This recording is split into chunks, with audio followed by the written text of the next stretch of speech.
नमो नमः विद्यार्थियों, हम पढ़ रहे हैं महाकवि कालिदास विरचित अभिज्ञान शाकुंतलम और अभिज्ञान शाकुंतलम का पढ़ रहे हैं हम विद्यार्थियों चतुर्थ अंक। चतुर्थ अंक में जब कन्या की विदाई हो रही है शकुंतला की, तो वह अपने पिता काश्यप ऋषि से पूछती है कि पिताजी, मैं इस आश्रम में पुनः कब आऊँगी।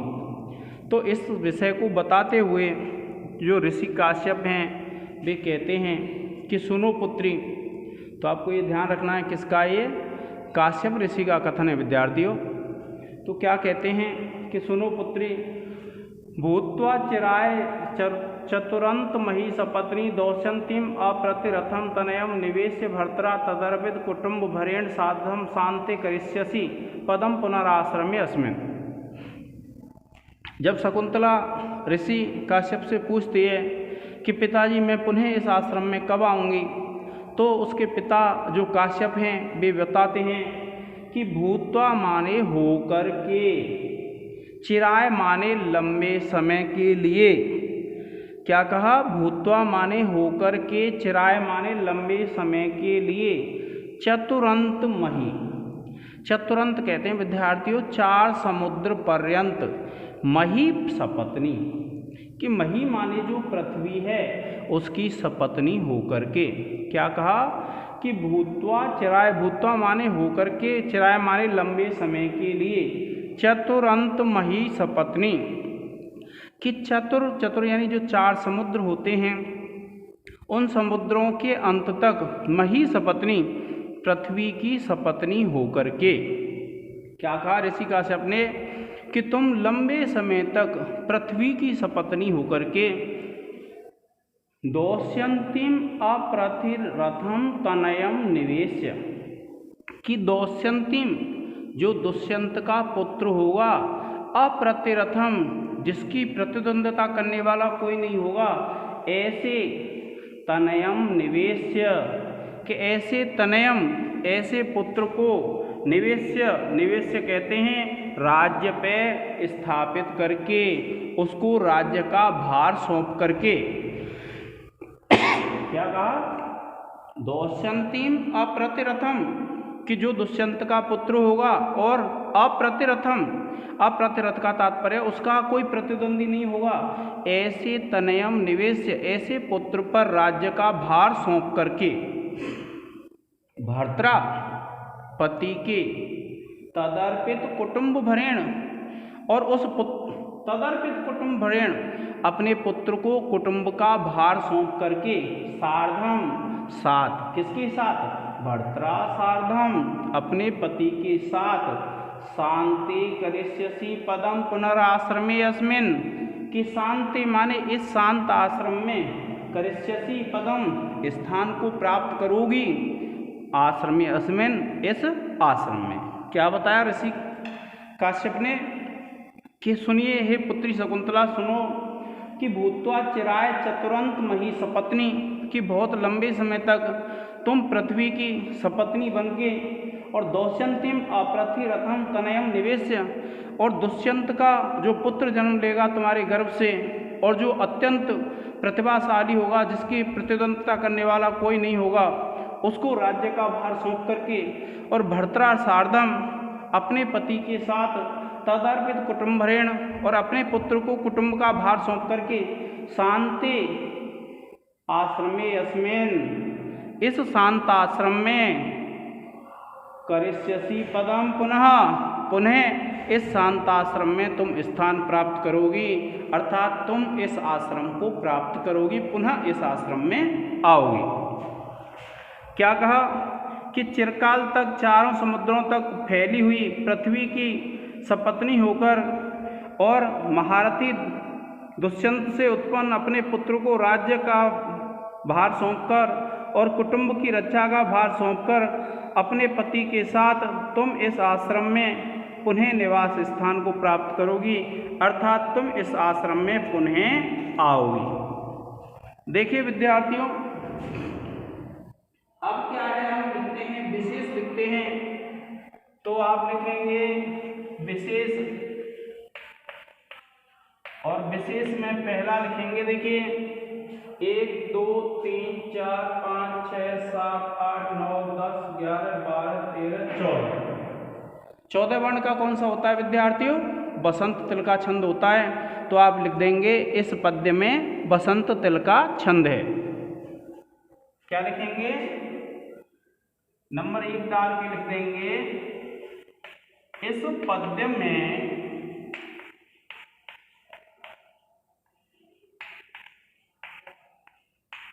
बसंत तिल का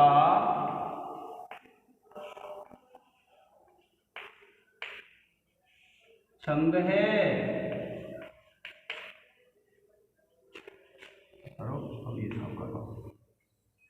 फिर देखिए इसमें विद्यार्थियों रूपक अलंकार है और काव्यलिंग अलंकार है। आप लिखेंगे इस पद्य में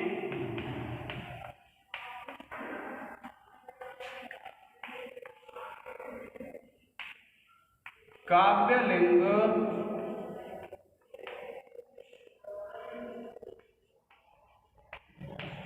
अलंकार है।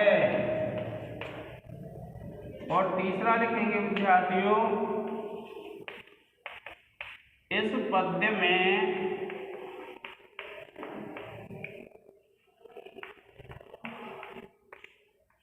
करुण रस है। और चौथा लिख देंगे इस पद्य में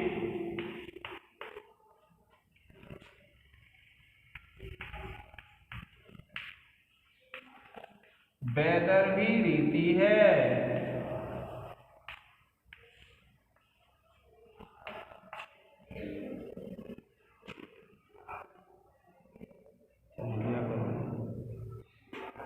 फिर लिखेंगे व्याकरण टिप्पणी। और एक लिखेंगे विद्यार्थियों आप पहला लिखेंगे भूत्वा। आप लिखेंगे भू धातु प्लस त्वा प्रत्यय।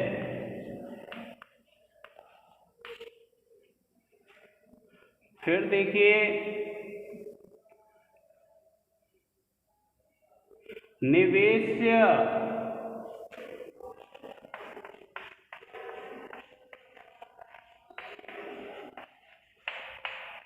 निवेश्य में लिखेंगे विद्यार्थियों नि उपसर्ग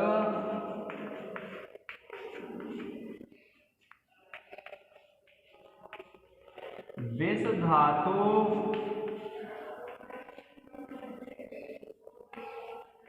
और ल्यप प्रत्यय। और फिर तीसरा लिखेंगे करिष्यसि।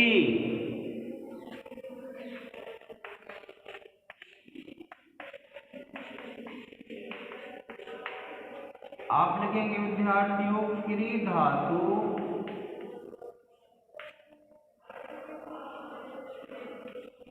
लिट लकार क्री धातु लिट लकार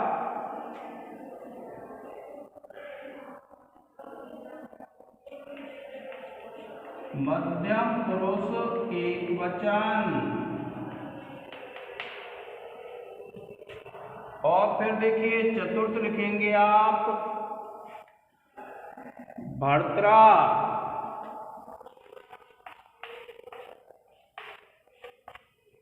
आप लिखेंगे भर्तृ शब्द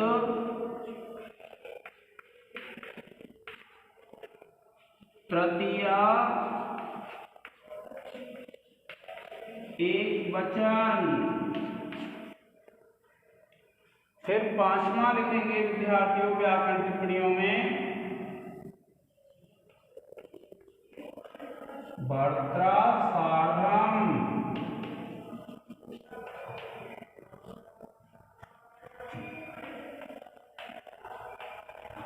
सार्धम के योग में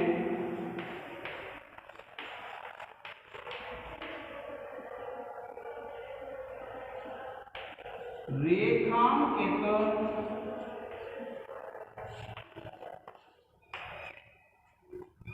पद में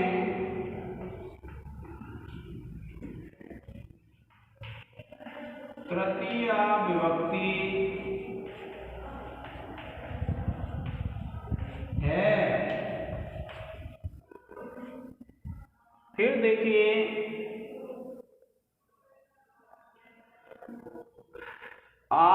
पुनराश्रमे अस्मिन्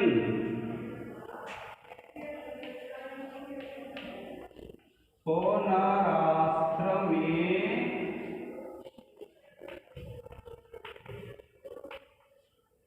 अस्मिन्, तो आप लिखेंगे पुनराश्रमे प्लस अस्मिन्, और आप लिख देंगे इसमें विद्यार्थियों पूर्व रूप।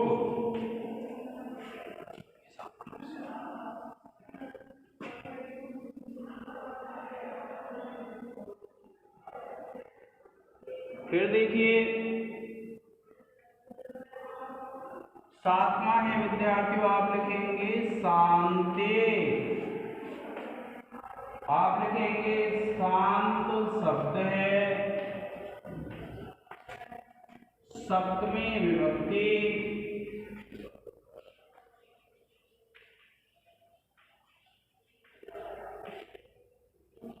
एक वचन।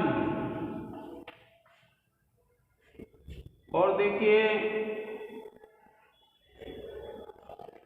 आठवां है अस्मिन्, आप लिखेंगे इदम शब्द पुल्लिंग सप्तमी,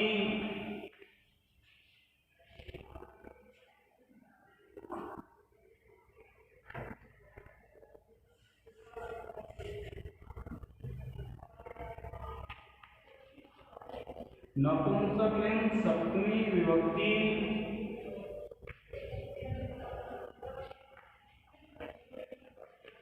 एक वचन। प्रिय विद्यार्थियों, आप इसका एक स्क्रीनशॉट ले लें।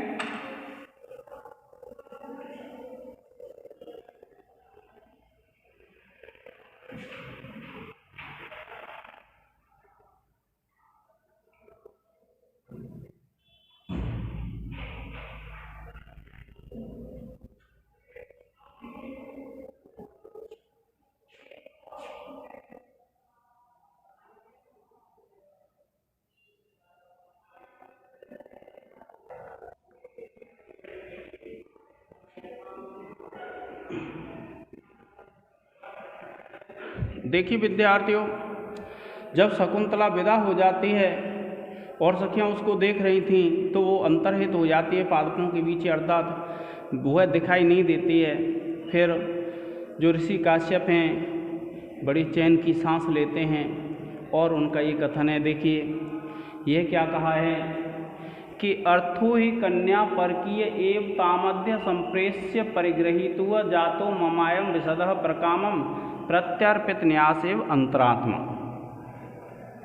क्या कहते हैं कि अर्थो ही कन्या परकीय एव तामध्य संप्रेष्य परिगृहीतुः, कि अर्थो ही कन्या परकीय एव, कि अर्थो ही कहते हैं क्योंकि अर्थो कन्या परकीय एव, कि कन्या रूपी जो धन होता है वह दूसरे का ही होता है। क्या कहा काश्यप ऋषि ने कि अर्थो ही कन्या परकीय एव, कि जो कन्या रूपी धन होता है वह दूसरे का ही होता है।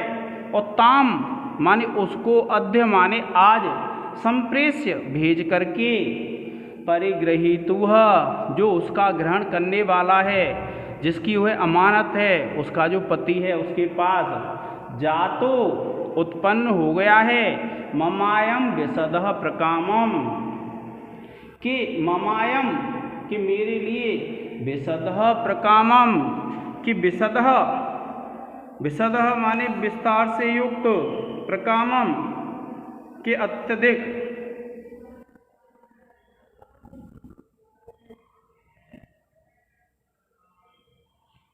क्या कहा, विशदः प्रकावम के अत्यंत स्वच्छ हो गया है, प्रत्यय अर्पित न्यास एवं अंतरात्मा कि प्रत्यय अर्पित न्यास एवं अंतरात्मा जिस प्रकार से किसी की धरोहर को वापस करके अंतरात्मा बड़ी स्वच्छ हो जाती है, प्रसन्न हो जाती है, उसी प्रकार से आज अपनी पुत्री को विदा करके मेरा मन भी कैसा हो गया है, स्वच्छ हो गया है। कौन कहते हैं, ऋषि काश्यप कहते हैं कि अर्थो ही कन्या परकीय एवं कि जो कन्या रूपी धन होता है वह दूसरे का ही होता है। और तामध्य संप्रेष्य परिग्रहित हुआ कि तामध्य आज उस को संप्रेष्य माने भेज करके परिग्रहित हुआ जो उसका विवाहिता है, जिससे उसने विवाह किया है, उसके पास भेज करके जातो ममायम विशदा प्रकामम कि मेरे मन में अत्यंत प्रसन्नता या स्वच्छता उत्पन्न हो गई है। कैसे, प्रत्यर्पित न्यास एवं अंतरात्मा कि जिस प्रकार से किसी की धरोहर को वापस करने के बाद अंतरात्मा स्वच्छ हो जाती है, मन स्वच्छ हो जाता है, उसी प्रकार से क्या है, मेरा मन भी कैसा हो गया है, स्वच्छ हो गया है। ऋषि काश्यप क्या कह रहे हैं कि इसमें उन्होंने बताया कि जो कन्या रूपी धन होता है वो भारतीय संस्कृति में ऐसा ही होता है कि जो कन्या है जब युवती हो जाती है तो उसका विवाह कर दिया जाता है योग्य वर के साथ। तो ऐसा ही यहाँ हुआ। तो वे क्या कह रहे हैं ऋषि काश्यप कि इस संसार में जो कन्या रूपी धन होता है वह किसका होता है, परकीय एवं पराया ही होता है। और आज मैंने अपनी पुत्री शकुंतला को उसके परिग्रहिता अर्थात जिससे शकुंतला ने विवाह किया है उसके पास भेज दिया है, और उसको भेजने के कारण से मेरा जो मन है अत्यंत स्वच्छ और प्रसन्न हो गया है। और कैसे, जिस प्रकार कोई व्यक्ति किसी की धरोहर वापस कर देता है और उसका मन प्रसन्न हो जाता है, उसी प्रकार मानो मेरा मन भी क्या है, प्रसन्न हो गया है। इस प्रकार से ऋषि कश्यप कहते हैं। अब देखिए इसमें जब आप विशेष लिखेंगे,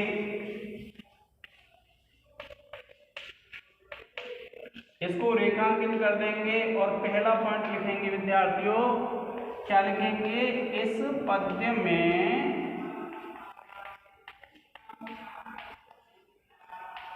इंद्र वज्रा छंद है।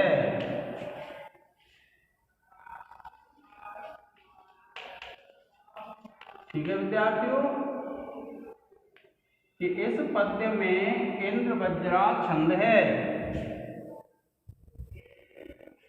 और दूसरा आप लिखेंगे इस पद्य में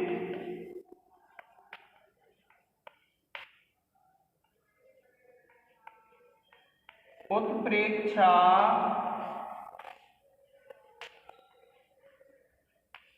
अलंकार है। और तीसरा लिखेंगे विद्यार्थियों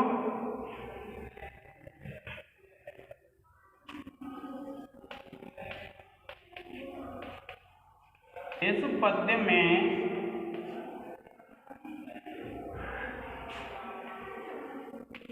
करुण रस है।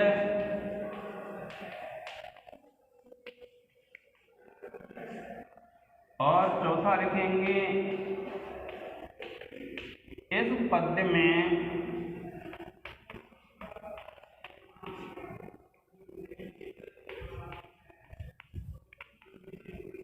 वैदर्भी रीति है।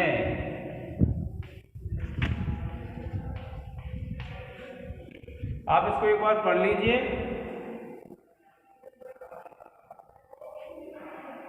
अब देखिए विद्यार्थियों, हम लिखेंगे व्याकरण टिप्पणी। व्याकरण टिप्पणी में आप लिखेंगे, देखिए पहले क्या लिखेंगे, व्याकरण टिप्पणी। और व्याकरण टिप्पणी में हम लिखेंगे, देखिए पहला लिखेंगे तामध्य, आप लिखेंगे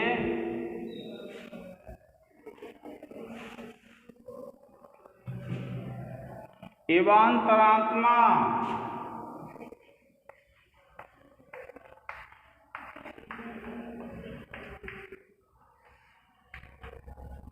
आप लिखेंगे एव प्लस अंतरात्मा, और आप लिख देंगे विद्यार्थियों दीर्घ संधि।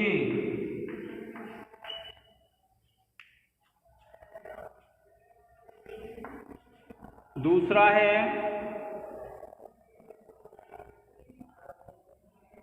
देखिए जातः,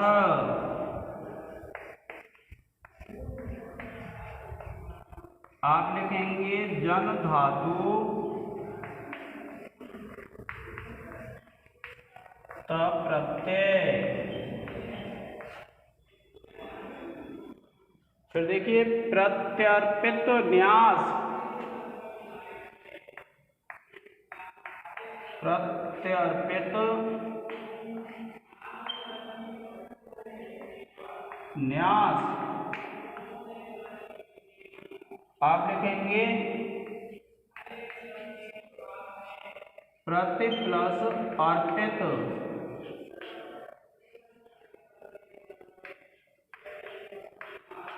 न्यास, और संधि लिख देंगे विद्यार्थियों यण संधि। फिर देखिए चतुर्थ में लिख लेंगे आप, क्या लिखेंगे चतुर्थ में?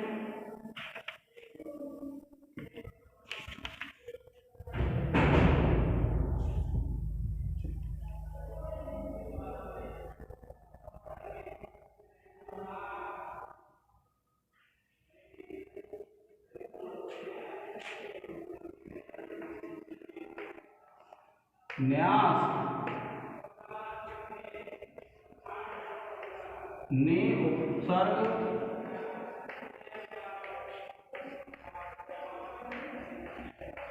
अस धातु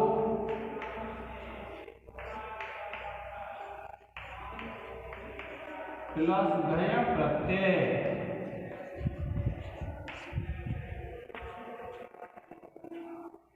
फिर देखिए पांचवा है आत्मा, आप लिखेंगे आत्मन शब्द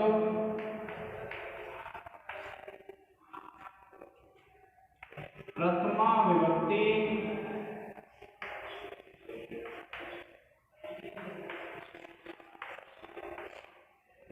एक वचन। और देखिए छठवां है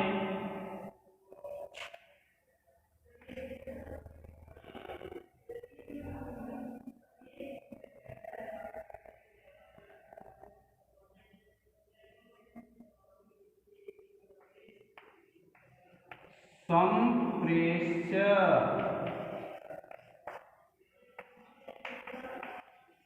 सम और प्र उपसर्ग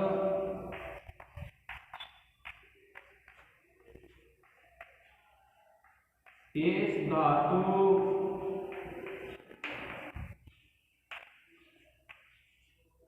और ल्यप प्रत्यय।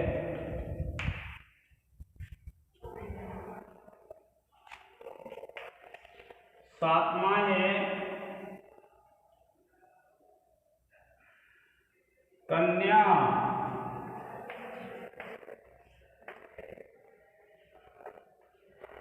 प्रथमा विभक्ति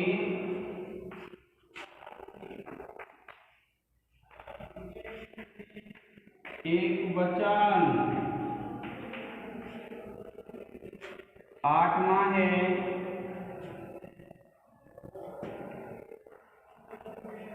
मम,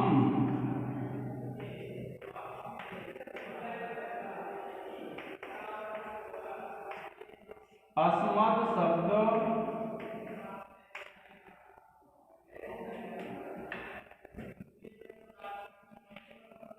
षष्ठी विभक्ति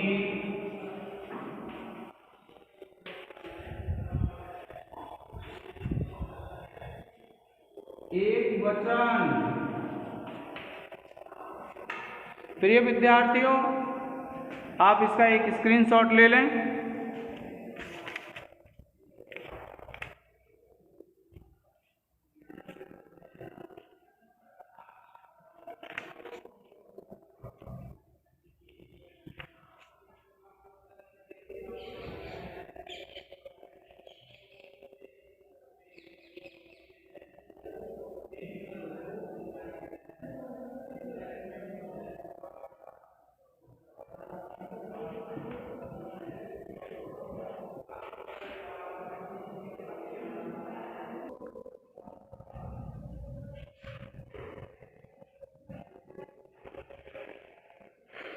देखिए विद्यार्थियों, हमारा चतुर्थ जो अंक है वह समाप्त हो चुका है और चतुर्थ अंक के समाप्त हो जाने के बाद अब पंचम अंक का प्रारंभ होता है। और पंचम अंक के प्रारंभ में क्या होता है, विदूषक और दुष्यंत बैठे हुए हैं और वहाँ पर जब बैठे हुए हैं तो एक रानी है दुष्यंत की जिसका नाम है हंसपदिका। और हंसपदिका नाम की जो रानी है वह एक गीत गाती है कि अभिनव लोलुपो भवांस तथा परिचुम्य चूत मंजरीम कमल बसति मात्र निर्वृतो मधुकर विस्मृतोस्य एनाम कथम। यह एक इस प्रकार से गीत गाती है और इसका भावार्थ ये है कि हे मधुकर, तुझे तो नए नए भौरे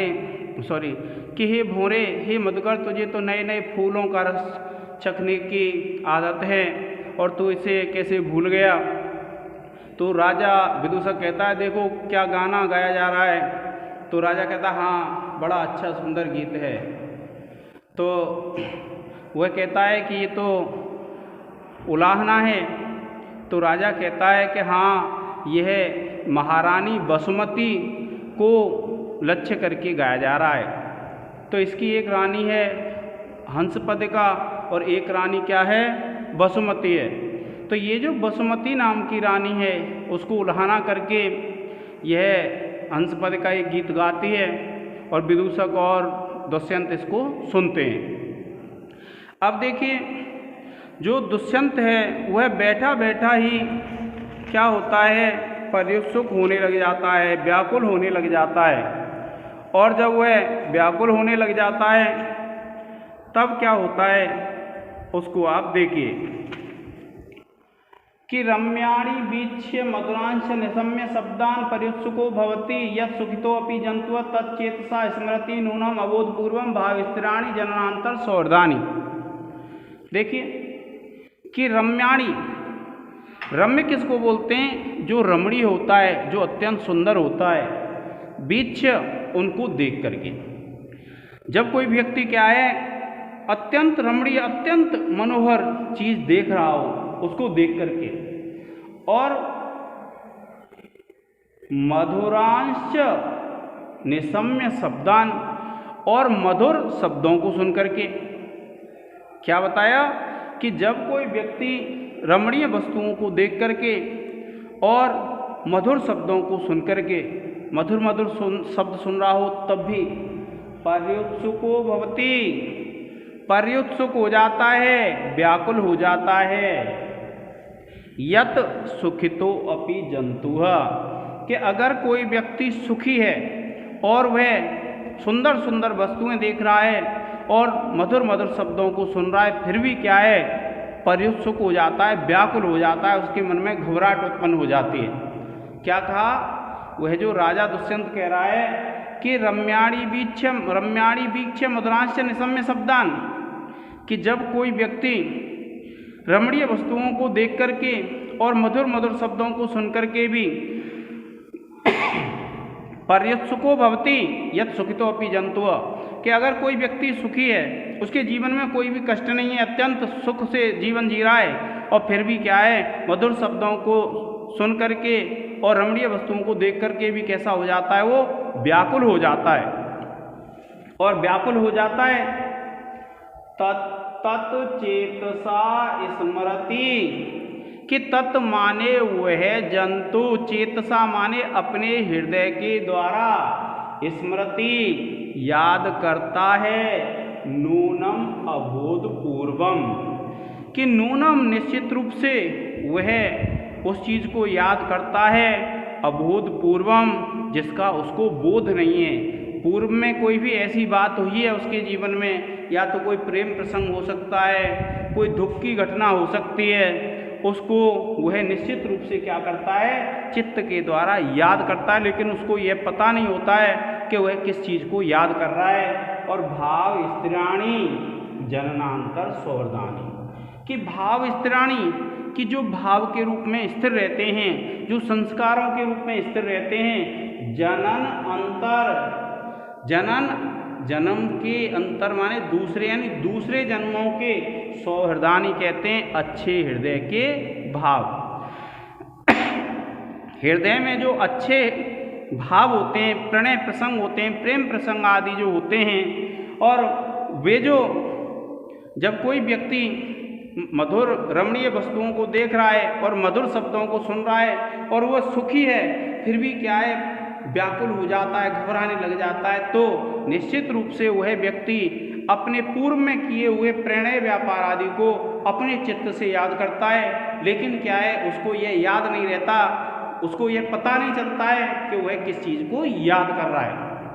तो इसमें क्या बताया है कि जो हमारे प्रणय व्यापार होते हैं, प्रेम प्रसंग होते हैं, या अन्य कोई भी घटना हो सकती है, वो हमारे हृदय में संस्कार के रूप में रहती है। और संस्कार के रूप में रहती है तो जब कोई व्यक्ति मधुर शब्दों को सुन रहा है और रमणीय वस्तुएं देख रहा है, और सुखी होने पर भी अगर कोई व्याकुल होने लग जाता है, तो दुष्यंत कहता है निश्चित रूप से अपने हृदय में भाव रूप में विद्यमान जो संस्कार हैं उनको बिना ज्ञात किए ही वह व्यक्ति अपने हृदय के द्वारा स्मरण करता है, याद करता है। देखिए क्या कहते हैं कि मनोहर वस्तुओं को देखकर तथा मधुर शब्दों को सुनकर जो कि प्रसन्न चित्त जन भी उत्कंठित हो जाता है, तो वह निश्चय ही मन में ठीक ठीक जाने समझे बिना ही संस्कार रूप में दृढ़ता से विद्यमान पूर्व जन्म के प्रणय व्यवहार आदि संस्कार को स्मरण करता है। तो आपको विद्यार्थियों एक तो दो रानियों के नाम याद रखने हैं इसके। कौन सी रानियां हैं? एक हंस पद का और दूसरी है वसुमती व सुमति। पंचम अंक का जब प्रारंभ होता है तो इन दोनों रानियों का उल्लेख आता है विद्यार्थियों। अब देखिए, जब आप विशेष लिखेंगे आपको ध्यान रखना है ये किसका कथन है विद्यार्थियों? ये राजा दुष्यंत का कथन है। तो देखिए 1 2 3 4 5 6 7 8 9 10 11 12 13 14। आप जानते हैं, फिर एक और कर लेते हैं 1 2 3 4 5 6 7 8 9 10 12 13 14 3 4 5 6 7 8 9 10 11 12 13 14। तो आपको पता है कि 14 का कौन सा होता है? बसंत तिल का। और देखिए इसमें नूनम शब्द का प्रयोग हुआ है। नूनम किसका वाचक होता है? एव मन्ये संके नूनम, ये उत्प्रेक्षा शब्द, उत्प्रेक्षा अलंकार के वाचक होते हैं विद्यार्थियों। तो देखिए पहला लिखेंगे हम, इस पद्य में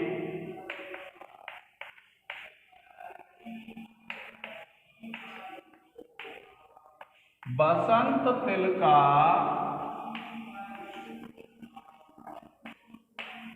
छंद है, और दूसरा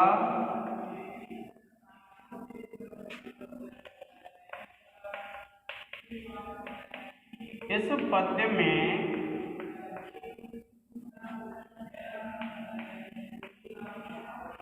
उत्प्रेक्षा अलंकार है। तीसरा लिख देंगे, इस पद्य में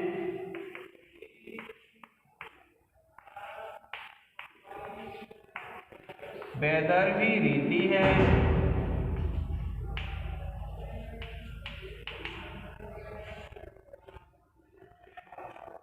और देखिए अब लिखेंगे हम इसकी व्याकरण टिप्पणी।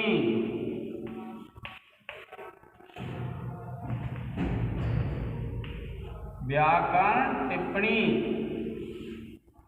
और देखिए व्याकरण टिप्पणी में विद्यार्थियों आप लिखेंगे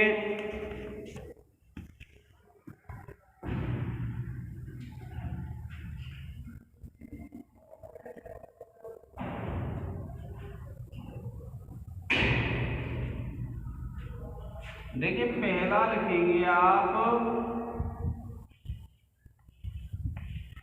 रम्याणी। आप लिखेंगे रम धातु प्लस यत प्रत्यय और द्वितीया विभक्ति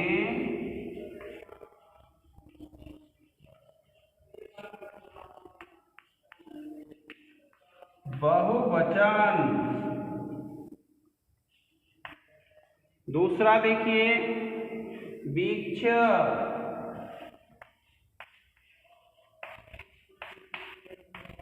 आप लिखेंगे बी उपसर्ग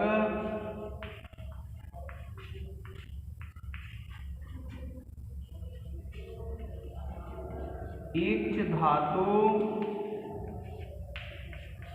और ल्यप प्रत्यय। और तीसरा है विद्यार्थियों निशम्य। आप लिखेंगे नी उपसर्ग सम धातु और ल्यप प्रत्यय।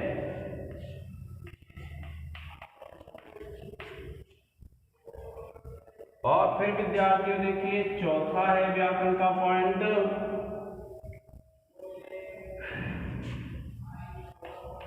भवती। आप लिखेंगे भू धातु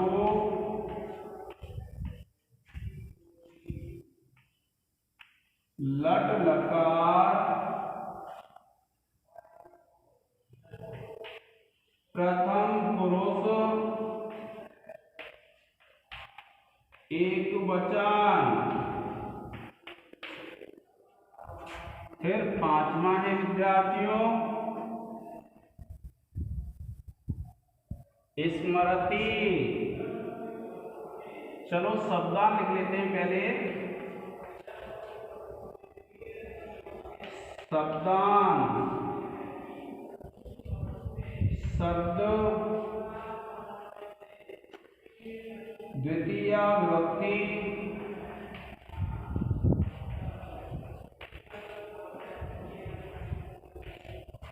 बहुवचन।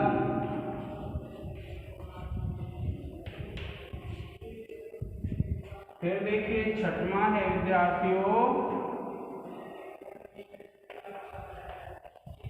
स्मृति। आप लिखेंगे स्मृति धातु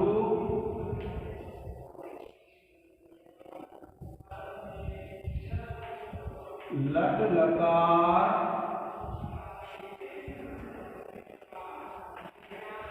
प्रथम पुरुष एक वचन।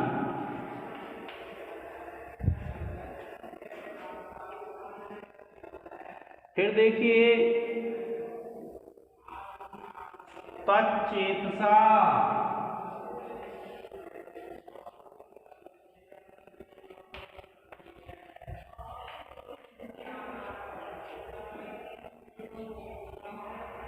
आप लिखेंगे तत्व प्लस चेतसा और आप लिख देंगे इच्छुत्व हल संधि। और आठवां है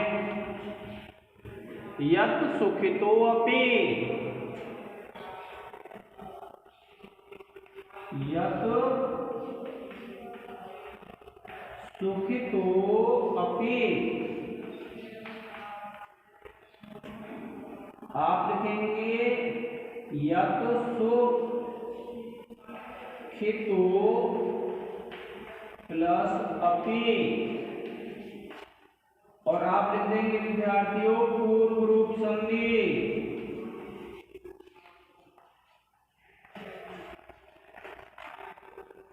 ठीक है विद्यार्थियों, आप इसका स्क्रीनशॉट ले लें और आप इस पुस्तक का अच्छी तरह से अध्ययन करें, क्योंकि विद्यार्थियों अब हम समापन की ओर हैं। तो 10-15 दिन में आपकी ये पुस्तक पूरी हो जाएगी। जहाँ तक है आप इसको अच्छी तरह से याद कर लें। आज के इस लेक्चर में इतना ही। धन्यवाद।